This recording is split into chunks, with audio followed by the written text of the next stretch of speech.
শীতের রাতে এরম গরম গরম পায়া স্যুপ খাওয়ার মজাটাই কিন্তু আলাদা।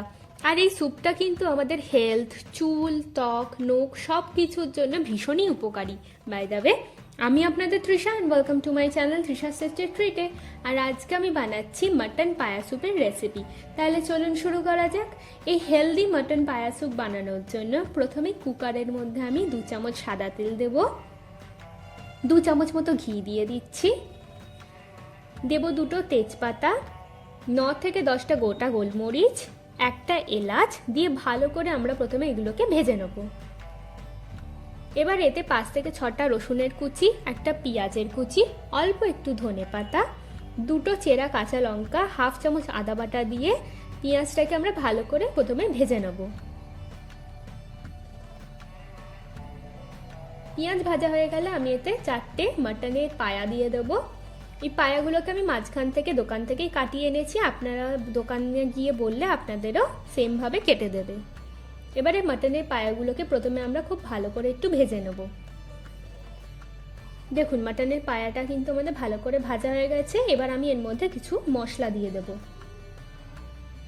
প্রথমেই দিচ্ছি হাফ চামচ হলুদ গুঁড়ো, হাফ চামচ জিরে গুঁড়ো, হাফ চামচ ধনে গুঁড়ো, 1/4 চামচ কাশ্মীরি লাল লঙ্কার গুঁড়ো, স্বাদ মতো নুন, 1/4 চামচ চিনি, আর দেব 2 চামচ মতো ফ্যাটানো টক দই দিয়ে ভালো করে এটাকে আমরা মিশিয়ে কষিয়ে নেব।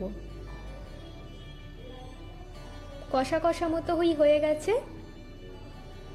দেখুন আমাদের মাটনের পায়াগুলো কিন্তু ভালো করে কষানো হয়ে গেছে।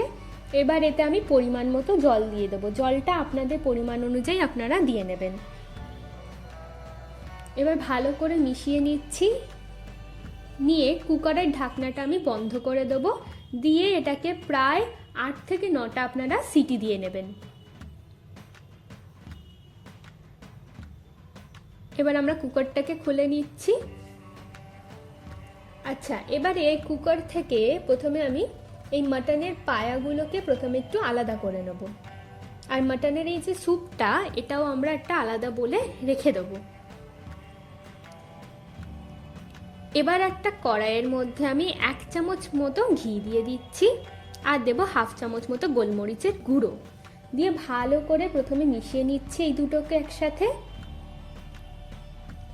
এবারে মাটনের পায়াটা আমি দিয়ে ঘি আর গোলমরিচের সাথে ভালো করে সময় ধরে একটু ভেজে নেব।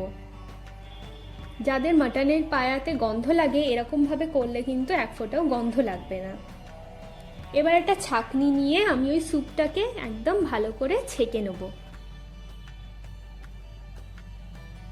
দেখুন আমি এটা চামচের সাহায্যে এইভাবে ছেঁকে নিচ্ছি। এবার আমি ভালো করে এটাকে মিশিয়ে নেব।